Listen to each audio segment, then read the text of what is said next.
Thank you. Thank you, everyone. Very nice to be with you all here. I don't even know which direction I'm talking. I have no idea. The theme I believe of today is the theme of breakthrough that I was told to talk about, which actually I forgot. So only just now that I realized that it's breakthrough that we're talking about. So I was thinking about what is the breakthrough that the planet needs at this time. And the one that came to me, and perhaps auspiciously because His Holiness the Dalai Lama has just come to New York City for the end time, giving teachings here in the next few days, would be a breakthrough in the issue of violence. You know, we still think in this time, in the 21st century, that violence sometimes solves things, and one has to resort to it. For example, dear President Obama was roundly blamed, and I've heard him blamed from all directions because he didn't immediately lob in a few cruise missiles into Syria when there was some poison gas, sarin gas was released by someone. It's still not exactly clear who. And that was like, he wasn't the macho reaction, and you know, therefore he's like a wimp, and he should have done it for credibility. Never mind how many people might be blown up, and how incredibly ineffective it would be in the sense of you can't possibly blow up so many, chemical warfare plants with a few cruise missiles lobbed in from the sea. And there could have been an escalation had the Syrians been able to blow up the ship from which these were launched. So instead, he did the complete breakthrough thing, which is he's handed it back to the Congress, which was in revolt and actually wants to have him lynched. Have him, the extremists in it who were operating at that time, wants to, prevent anything that he wants. And yet he did that. And yet in doing that, then there wasn't any missiles. And now he's talking to the Iranians and the Syrians, and horror of horrors, the world has not been destroyed. So the breakthrough that this planet needs, I would like to argue tonight to you, and I don't know which direction, so I'm just talking to all of you. All I see is the feast in front of me, and I hope to offer something to your feast of new thinking. And the feast would be, and the new thinking would be that somehow everyone on the planet would finally wake up to the fact that violence doesn't solve anything. You know, it's an ancient teaching. Jesus said, love your enemies and don't hate them. Buddha said hatred will not put an end to hatred. Only love will put an end to hatred, although the Buddhists, being practical, put in between, non-hatred. Hatred, then non-hatred, then tolerance, then barely being able to stand the other person, then finally love and compassion. They don't think you can hop from hatred to love in a split second. But from that kind of a vision, the idea of non-violence, ahimsa, harmlessness, emerged. And should the planet adopt the view, should it become more widespread, like Mahatma Gandhi, Martin Luther King, the wonderful Malala, that young lady who almost got a Nobel Peace Prize. She got my Nobel Peace Prize anyway. And she, good for there's one from Malala. She got that Peace Prize because she said to Jon Stewart that she wouldn't throw her shoe at the Taliban guy who came to shoot her. She would say she wanted his children to be educated. She wanted his women to be able to be full human beings. She wanted to be educated. And once he listened to that, then he could do with her what he wanted. They could shoot away. And that is the nonviolent response to violence. And that is what the breakthrough would be on this planet. In other words, you can say any awful thing to anybody. You can think any awful thing to anybody, but nobody can do physical violence to anybody else. If that were recognized as a practical thing on this planet, and where people would be willing to risk their lives not to hurt anybody else, that which is the theory of nonviolence, that would be the breakthrough on this planet that would then enable us to solve every single problem. And don't tell me that the Palestinian-Israeli problem is impossible to solve. Don't tell me that the China-Tibet problem is impossible to solve. There are no problems that are impossible to solve once people realize they have to solve them with dialogue, with friendliness, with empathy of seeing what the other person's point of view is, not doing physical violence against the other person.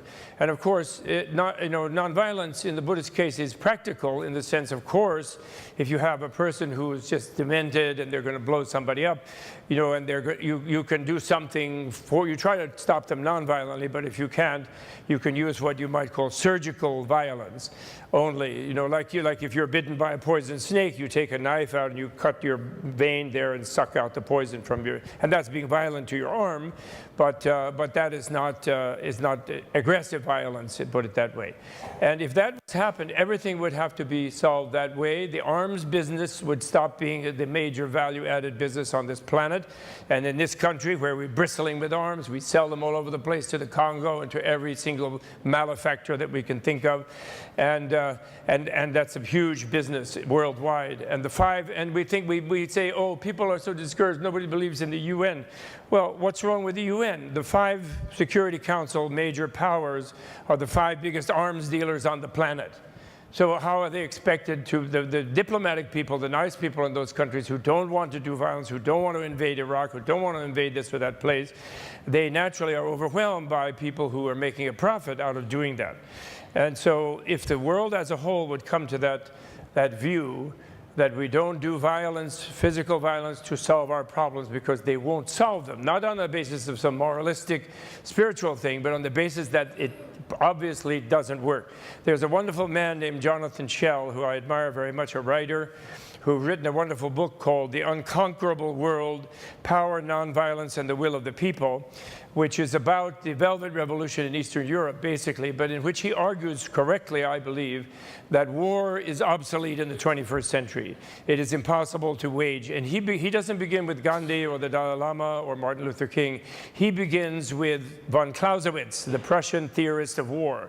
And the reason that war is no longer viable is the weapons are too powerful. We're too clever. Our arms dealers have been too clever, and there's no way to win, because if you escalate any kind of all-out war, everybody loses. And when has anybody won a war? No one. Now, His Holiness the Dalai Lama, who is a dear friend of mine, and who I believe is the one person who really walks this talk as a political leader. A lot of people walk it. Malala walked it. Martin Luther King walked it. There's a lot of such people around today who do it. Women in households where the males are violent and try to stop them from brutalizing each other, they walk it every day. I think the Dalai Lama even said he would like to be reborn as a woman in the next life, which shocked, I think, some of his male Tibetan followers.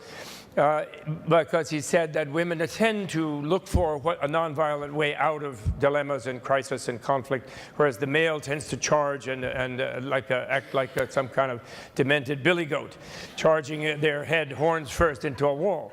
So he said that, and he wants dialogue with the Chinese, although the Chinese are crushing the Tibetan culture. They're committing cultural genocide at this time, and yet he wants to dialogue with them, and yet he likes them. He loves the Chinese.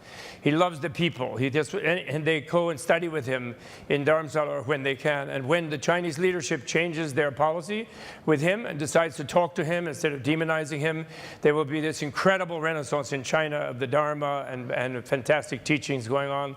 And the Chinese state, people in the state, will give up the idea that, by the stupid Marxist idea that Stalin and Lenin and Mao had, that if you crush all the religions in your country, you can be God and they'll worship you, because there'll be no one else for them to worship. Instead, they'll adopt the intelligent thing that the Chinese emperors used to adopt, where they patronize the national teachers, the Guoshe, the great Zen masters, Chan masters, Tibetan masters, and so forth. And therefore, they're people who they couldn't put a Mercedes in every garage of every 1 point so many billion Chinese, because there would be no oxygen left on the planet to combust in the motors.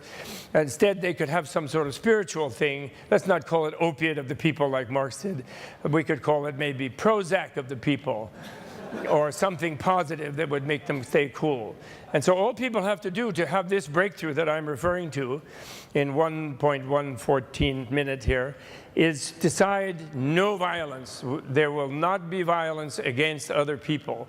And my life will be, I will risk my life like a soldier does. Soldier will even give their life while committing violence on other people. But instead of that, we will all be the soldiers of peace, where we'll be willing to let our life go if necessary. Obviously, we won't seek out such a situation, but rather than harm any other person. That's very key. And in this light, last people I would like to salute would be the 150 or so Tibetans in the last year and a half who have immolated themselves in a situation of conflict that they see no resolution for with the Chinese security forces and the Chinese negative policy, where instead of therefore doing suicide bombing and killing anybody else, they're giving their own life to leave the scene. And it's like the last assertion of their freedom. You can't kill me or frighten me with the threat of killing me, because I'm going to give my own life. And not that they're saints all over, not that they're perfect, but they are warriors of peace in that they will give up their life before they will harm anybody else. And that would be the breakthrough if that becomes applauded and understood all over the world. Everyone would be Malala, and the Talib people would have nobody to shoot. Or they could shoot a few, and then everyone else would insist that their own wives and children would insist that they stop shooting. 06, it stopped. I think I'm done. Enjoy your feast, okay? Bye.